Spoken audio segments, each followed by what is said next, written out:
রাসূল সাল্লাল্লাহু আলাইহি ওয়াসাল্লাম বললেন, আমি কি তোমাকে এমন কিছু শব্দ শিখিয়ে দেব যেগুলো বললে আল্লাহ তোমার সকল দুশ্চিন্তা দূর করে দেবেন এবং তোমার ঋণ পরিশোধের ব্যবস্থা করে দেবেন?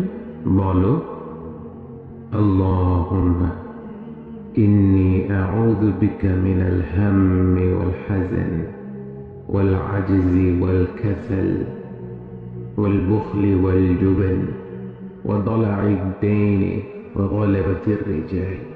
হে আল্লাহ, নিশ্চয়ই আমি আপনার আশ্রয় নিচ্ছি দুশ্চিন্তা ও দুঃখ থেকে, অপারগতা ও অলসতা থেকে, কৃপণতা ও ভীরুতা থেকে, ঋণের ভার ও মানুষদের দমন পীড়ন থেকে।